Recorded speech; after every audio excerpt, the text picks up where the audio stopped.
लहान असल्यापासून आई मुलांना सांगत असते, इथे जाऊ नको, बाबा मारेल. तिथे जाऊ नको, बाबा मारेल. झाडावर चढू नको, बाबा मारेल. नदीवर जाऊ नको, बाबा मारेल. शाळेत जा, नाहीतर बाबा मारेल. हे करू नको, नाहीतर बाबा मारेल. ते करू नको, नाहीतर बाबा मारेल. मग मुलं सुद्धा बाबांना घाबरतात. बाबांच्या भयानं शाळेत जातात. बाबांनी मारू नये म्हणून अभ्यास करतात. बाबांच्या दहशतीखाली शिकत राहतात. हळूहळू मुलं बाबांकडे दुर्लक्ष करून आईवरच प्रेम करू लागतात. मनामधून बाबांना काढून टाकतात आणि आईच्या चरणावरती सर्वस्व अर्पण करतात. बाबांपासून 4 हात लांबच राहतात. मुलं आईचं गाणं गातात. मुलं आईवर कविता करतात. कोणतंच मूल बाबाला दुधावरची साय म्हणत नाही, लंगड्याचा पाय म्हणत नाही, वासराची गाय म्हणत नाही. बाबांसाठी मुलांकडे शब्दच नसतात.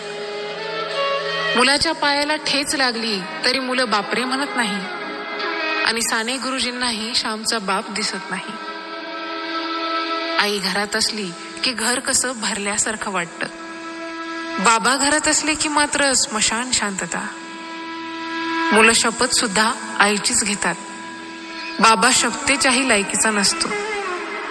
बाबा असतो तो केवळ मुलांच्या नावाच्या आणि आडनावाच्या मध्ये, नावापुरता.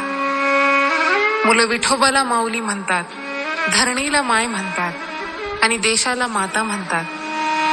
बाबा मात्र धरणीतून, देशातून आणि मुलांच्या मनातून केव्हाच झालेला असतो हद्दपार. बाबा असतो कठोर, काळीज नसलेला, निर्दयी, मारकुटा. बाबा असतो मुलांच्या स्वप्नात येणारा बागुलबुवा. बाबा म्हणजे केवळ रुपये पैसे कमावण्याचं यंत्र. तेवढं काम त्यानं केलं की त्याचं कर्तृत्व संपलं. पण असं असूनही बाबा मेल्यावर मुलांच्या छातीत धडकी का भरते? का उघळतो मुलांच्या डोळ्यातून पाऊस?